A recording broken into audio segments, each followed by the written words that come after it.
রথযাত্রার খবর জানাতে চট্টগ্রাম থেকে যুক্ত হচ্ছেন আমাদের সহকর্মী আকরাম হোসাইন। আকরাম, রথযাত্রাকে কেন্দ্র করে চট্টগ্রামে কি কি আনুষ্ঠানিকতা দেখছেন? ধন্যবাদ রুবা। আসলে বিকেল 4টার দিকে চট্টগ্রামের ডিসি হিলে ভূমি প্রতিমন্ত্রী, চট্টগ্রামের মেয়র সহ পুলিশ কমিশনার এবং ভারতীয় সহকারী হাই কমিশনার সহ মিলে রথযাত্রার উদ্বোধন করেন।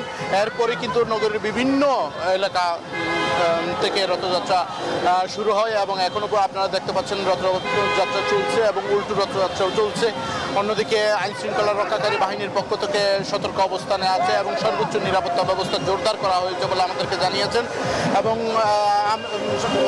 সনাতন ধর্মাবলম্বীদের প্রায় সবাই কিন্তু চট্টগ্রামের সনাতন ধর্মাবলম্বীরা তাদের এই বিশেষ ধর্মীয় উৎসব এই রথযাত্রায় অংশগ্রহণ করে তারা দেশ এবং দেশের মানুষের কল্যাণ কামনা করছেন, দেশের স্থিতিশীলতা শান্তি কামনা করছেন, প্রত্যাশা করছেন। তারা বলছেন দেশে যাতে আর কোনো হানাহানি মারামারি না হয় এবং দেশের উন্নতি এবং স্থিতিশীলতা থাকে, সেই প্রত্যাশাই তারা করছেন। এই মহৎ উৎসবের মধ্য দিয়ে তারা বার্তা দিতে চাচ্ছেন, শান্তির বার্তা, এটি জানিয়েছেন। অন্যদিকে আইন শৃঙ্খলা রক্ষাকারী বাহিনীর পক্ষ থেকে যেটি জানানো হয়েছে, আসলে এই রথযাত্রাকে সুশৃঙ্খলভাবে সুন্দরভাবে সম্পন্ন করার জন্য তাদের পক্ষ থেকে প্রয়োজনীয় নিরাপত্তা ব্যবস্থা জোরদার করা হয়েছে। রথযাত্রার সামনে পেছনে মাঝে পুরো রথযাত্রাকে ঘিরে কিন্তু আইন শৃঙ্খলা রক্ষাকারী বাহিনীর পক্ষ থেকে নিশ্চিত নিরাপত্তা ব্যবস্থা জোরদার করা হয়েছে।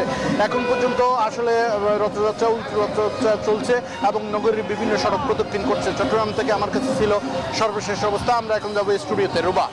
জি আকরাম, আপনাকে ধন্যবাদ।